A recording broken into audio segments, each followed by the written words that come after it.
আসসালামু আলাইকুম। সবাইকে আমার ভিলেজ লাইফস্টাইল ব্লগে আরও একবার স্বাগত জানাই। কাছে এবং দূরে, দেশ এবং দেশের বাইরে যে যেখান থেকে আমার ভিডিওটি দেখছেন, আশা করছি আল্লাহ তাআলার অসীম রহমতে সবাই অনেক অনেক ভালো আছেন, সুস্থ আছেন।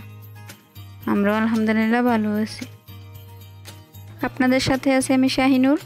আশা করছি পুরো ভিডিওটা দেখবেন, আপনাদের অনেক ভালো লাগবে। আজকের ভিডিওটি সকালে নাস্তা থেকে শুরু। এই তো এখানে নাস্তা রেডি করতেছি। কিছু ফ্রোজেন পরাটা ছিল, আমি এগুলোই ভেজে নিচ্ছি। ভিডিওটির কোনো অংশে যদি কিছুটা ভালো লেগে থাকে একটা লাইক দিতে ভুলবেন না প্লিজ। আর চাইলে আমার চ্যানেলটাকে সাবস্ক্রাইব করে পাশে থাকা বেল বাটনটি বাজিয়ে দিতে পারেন। এতে করে আমি কোনো ভিডিও ছাড়ার সাথে সাথে আপনার কাছে নোটিফিকেশন চলে যাবে। আপনি চাইলে সবার আগে সময় সুযোগ করে আমার ভিডিওটি দেখে নিতে পারবেন। আর যারা অলরেডি সাবস্ক্রাইব করে নিয়েছেন তাদেরকে অসংখ্য ধন্যবাদ। এই একটা কথা প্রতিদিন শুনতে শুনতে হয়তো অনেকে বিরক্ত, কিন্তু আপনারা অনেকে হয়তো ভিডিও দেখে চলে যান, লাইক করতে ভুলে যান বা সাবস্ক্রাইব করতে ভুলে যান। এই জন্য একটু স্মরণ করিয়ে দেওয়ার জন্যই এই কথাগুলো প্রতিদিন বলা।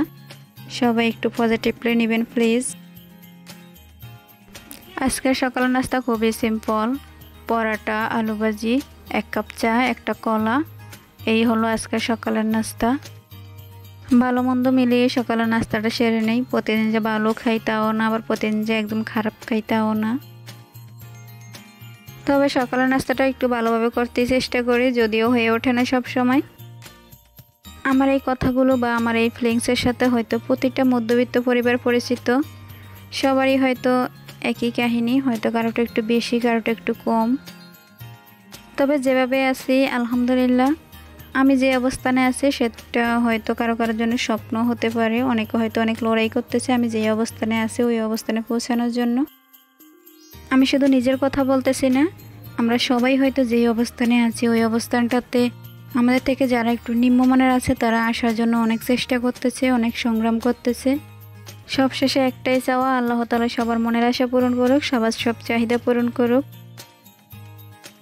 এরপরে যে অংশটুকু দেখছেন বাজার গোছানোর, ওটা ছিল 11 তারিখ রাতের ভিডিও। তো ওই দিন বিকালবেলা বাজার করেছিলাম, রাতে সব কিছু গুছিয়ে রেখেছিলাম, ওইটারই টুকটাক কিছু ভিডিও করে রাখছিলাম, তাই আপনাদের সাথে শেয়ার করছি।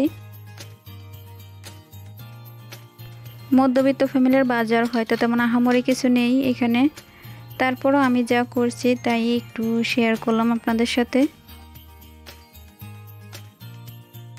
আমার বাজারগুলো আমি নিজেই করি, নিজেই গোছাই, নিজের কাজ নিজেই করতে পছন্দ করি। আর বাজার করতে গেলে বাসা থেকে লিস্ট করে নিয়ে যাই। তো দেখা যায় যে যা লিস্ট করেছি তা থেকে কিছু মাইনাস করি, আবার যা লিস্ট করিনি ওখানে গিয়ে দেখেছি তা প্লাস করি, এভাবেই করা হয়। এজন্য নিজেই করি নিজের কাজগুলো। অপ্রয়োজনীয় কোনো কাজে বা অপ্রয়োজনীয় কোনো খরচ আমি তেমন করি না, করতে চেষ্টাও করি না। কারণ একদিকে যদি একটু বেশি খরচ করে ফেলি, অন্য একটা দিক আমার গাত্রের মধ্যে পড়ে যায়। তাই এই সব ছাড়া, খাবার দাবারের জিনিসগুলো ছাড়া যদি শখের কোনো জিনিস থাকে আমি দেখি বাজারে গিয়ে পছন্দ হয়, তাহলে ওই দিন আর কিনি না। বাসায় এসে চিন্তা করি যে ওই জিনিসটা আমার লাগবে কি না আদৌ।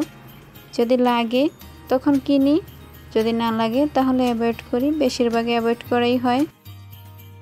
শখের সব জিনিস যদি কিনতে যাই তাহলে আমার হাজব্যান্ডের উপরে অনেক চাপ পড়ে যায়, তার দিকেও তো আমার দেখতে হবে, তাই না? এই যে আমি অতিরিক্ত খরচের মধ্যে একটা খরচই করি, সেটা হলো এই কফি কেনা। তাও সেই জানুয়ারিতে কিনেছি আর এখনই আগস্টে কিনেছি। মাঝখান থেকে আমার হাজব্যান্ড বাইরে থেকে আসছিল, উনি আনছে। আমার বাইরে বাইরে থেকে আসছে, তারা আনছে, ওগুলা দিয়ে চলছিল। এই তো এইখানে যা দেখছেন তা দিয়ে আমার মোটামুটি 1 মাস খুব ভালোভাবেই কেটে যাবে। মাঝখান থেকে দরকার পড়বে ডিম আর কাঁচা বাজারগুলো। মাছও আমি একবারে কিনে নিয়েছি, মাছও কিনা লাগবে না। তো মাছ কিনা, এগুলো কাটাকুটি, ফ্রোজেন করা আর দেখানো যায় না, যেহেতু আমি একা হাতে সব কাজ সামলাই। ভিডিও করা থেকে শুরু করে সকল কাজ আমি একাই করি, তাই মাছ কাটাকুটির বিষয়টা আর দেখানো যায় না। এখন যে আমড়াগুলো দেখতেছেন এগুলো কিন্তু আমি কিনিনি, আমার বোন তার বাসা থেকে পাঠাইছে। তাদের গাছ আছে, অনেক হয় আমরা, এর মাঝেও 2-1 বার পাঠাইছে। তো এগুলো আমি যখন বাজার করে নিয়ে আসছিলাম তখন দেখলাম যে আমার ভাগিনও আসছে আমরা নিয়ে। তো ভাবলাম সব কিছু যখন গোছানো শুরু করেছি এগুলো একসাথেই গুছিয়ে রাখি। বাজার গোছানো শেষ হয়ে গেল, এবার আপনাদের কাছ থেকে বিদায় নেওয়ার পালা। সবাই ভালো থাকবেন, সুস্থ থাকবেন, সুন্দর জীবন কাটাবেন আর আমার জন্য বেশি বেশি দোয়া করবেন। আল্লাহ হাফেজ, আসসালামু আলাইকুম।